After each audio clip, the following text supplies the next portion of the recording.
Hi hello అందరికి నమస్తే welcome to our channel. నా పేరు రవీందర్. మొన్న జరిగినటువంటి లోక్సభ ఎన్నికల్లో కాంగ్రెస్ పార్టీ అధికారంలోకి వచ్చేటువంటి అవకాశం ఉన్నా కూడా మరి రానటువంటి పరిస్థితి. దానికి ప్రధాన కారణం కొన్ని రాష్ట్రాలలో కాంగ్రెస్ పార్టీ చేసినటువంటి తప్పులు. సో వీటికి సంబంధించి ఏ ఏ రాష్ట్రాలలో తప్పులు జరిగాయనే దానికి సంబంధించి కాంగ్రెస్ పార్టీ అధిష్టానం చాలా సీరియస్‌గా ఉన్నటువంటి పరిస్థితి. కర్ణాటక, అదేవిధంగా ఛత్తీస్‌గఢ్, ఢిల్లీ ఈ ప్రాంతాల్లో అంటే గతంలో అసెంబ్లీ ఎన్నికల్లో వచ్చినటువంటి ఫలితాలకు, మొన్న ఎంపీ ఎలక్షన్స్‌లో వచ్చినటువంటి ఫలితాలకు చాలా తేడాలున్నాయి. అక్కడ ఏం పొరపాట్లు జరిగాయనే దానికి సంబంధించి కాంగ్రెస్ పార్టీ అధిష్టానం చాలా సీరియస్‌గానే ఫోకస్ పెట్టింది.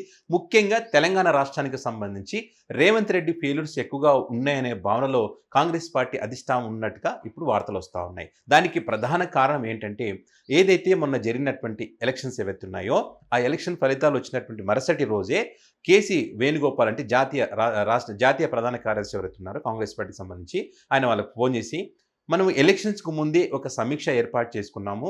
సర్వేల ఆధారంగా మనకు వచ్చేటువంటి సీట్లు 12-14 సీట్లు పక్కాగా గెలిచేటువంటి అవకాశం ఉన్నటువంటి సీట్ అని చెప్పి మనం ఆ రోజు మాట్లాడుకున్నాము.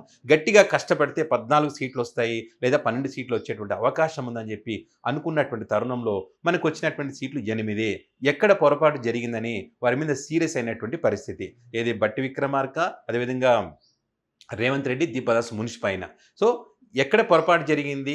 మరి సమన్వయ లోపం ఎక్కడుంది? మరి ఏమన్నా వర్గపోరు నడిచిందా కాంగ్రెస్ పార్టీ నేతల మధ్య? మరి అభ్యర్థుల ఎంపిక విషయంలో పొరపాట్లు ఎక్కడ జరిగినాయి అని ఈ విషయంతో పాటు బీజేపీ పార్టీ అన్ని సీట్లు గెలుచుకోవడానికి కారణం ఏంటి? మరి ఇవన్నీ తెలుసుకునేందుకు మరి కాంగ్రెస్ పార్టీ అధిష్టానం అయితే త్రిసభ్య కమిటీ వేసినటువంటి పరిస్థితి. ముఖ్యంగా రేవంత్ రెడ్డి ఫెయిల్యూర్స్ ఉన్నాయని చెప్పి ఎందుకు భావిస్తుంది కాంగ్రెస్ పార్టీ అధిష్టానం అనేటువంటి విషయాన్ని పరిశీలిస్తే కనుక, మహబూబ్ నగర్ రేవంత్ రెడ్డి సొంత జిల్లా. సో అలాంటి పార్లమెంట్ స్థానాన్ని ఓడిపోయినటువంటి పరిస్థితి. అదే కాకుండా చేవెళ్ళ రేవంత్ రెడ్డి ఇన్ఛార్జిగా ఉన్నటువంటి పార్లమెంటు పరిధి.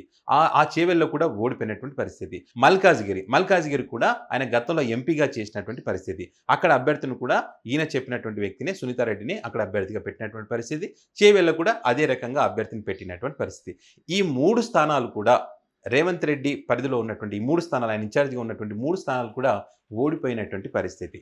ఇదే కాకుండా వేరే నియోజకవర్గాలు, గెలిచేటువంటి నియోజకవర్గాలు కూడా ఓడిపోవడానికి కారణాలు ఏంటి? మరి అక్కడ ఉన్నటువంటి ఇన్ఛార్జీలు సరిగా పనిచేయలేదా? మరి పార్టీ నేతల మధ్య సమన్వయ లోపం ఏమైనా వచ్చిందా? మరి రేవంత్ రెడ్డి సీరియస్‌గా ఫోకస్ పెట్టలేదా? ఇలాంటి అనేక అంశాలకు సంబంధించి ఒక కమిటీ ద్వారా ఇవన్నీ తెలుసుకునేటువంటి ప్రయత్నం కాంగ్రెస్ పార్టీ అధిష్టానం చేస్తూ ఉంది. అందులో భాగంగానే త్రిసభ్య కమిటీ వేసినటువంటి పరిస్థితి. కాంగ్రెస్ పార్టీ అయితే తెలంగాణ మీద చాలా సీరియస్‌గానే ఫోకస్ పెట్టినట్టుగా తెలుస్తుంది. ఎందుకంటే రానున్న రోజుల్లో మరి స్థానిక సంస్థల ఎన్నికలు ఉన్నాయి, జీహెచ్ఎంసీ ఎన్నికలు ఉన్నాయి కాబట్టి నిర్లక్ష్యంగా వ్యవహరిస్తే కనుక బీజేపీ పార్టీ పుంజుకునేటువంటి అవకాశం ఉంటుంది. కాబట్టి అలాంటి అవకాశం ఇవ్వకూడదనే ఉద్దేశంతోనే ఈ కమిటీ వేసినటువంటి పరిస్థితి. ఈ కమిటీ ద్వారా వచ్చినటువంటి నివేదిక ఆధారంగా కాంగ్రెస్ పార్టీలో మార్పులు చేర్పులు ఉండేటువంటి అవకాశం కూడా ఉంటుంది. ఇదే కాకుండా మన ఏదైతే అసెంబ్లీ ఎన్నికల ఫలితాలు వచ్చిన తర్వాత, అసెంబ్లీ ఎన్నికల తర్వాత కాంగ్రెస్ పార్టీ ఇచ్చినటువంటి 6 గ్యారెంటీలకు సంబంధించి అమలు చేసే విషయంలో కొంత ఆలస్యం జరిగింది. దానికి ప్రధాన కారణం ఏంటంటే ఈ ఎలక్షన్ కోడ్ ఉండడం వల్ల దీని ఎఫెక్ట్ కూడా ఏమైనా ఉందా అనేటువంటి అంశానికి సంబంధించి కూడా వాళ్ళు పరిశీలిస్తున్నట్టుగా తెలుస్తోంది.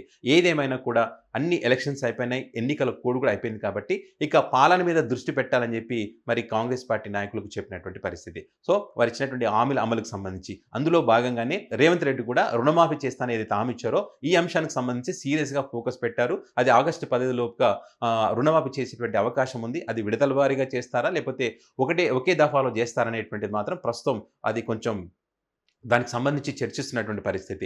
ఏదేమైనా కాంగ్రెస్ పార్టీ అంచనా అయితే తప్పింది. 14 ఎంపీ సీట్లు వస్తాయనుకున్నటువంటి తరుణంలో 8 సీట్లకే పరిమితమైనటువంటి పరిస్థితి ఉంది. కాబట్టి దీని మీద కాంగ్రెస్ పార్టీ సీరియస్‌గా ఫోకస్ పెట్టినటువంటి తరుణంలో మరి మొన్న జరిగినటువంటి ఈ ఫలితాలన్నిటికి సంబంధించి ఎవరిని బాధ్యులు చేస్తారు, ఎవరి తప్పులు ఉన్నాయనేటువంటి విషయం త్రిసభ్య కమిటీ ఏం తేలుస్తుందనే విషయానికి సంబంధించి కాంగ్రెస్ పార్టీ నేతలైతే టెన్షన్ ఉంది. మరి ఏం జరుగుతుందో చూద్దాం.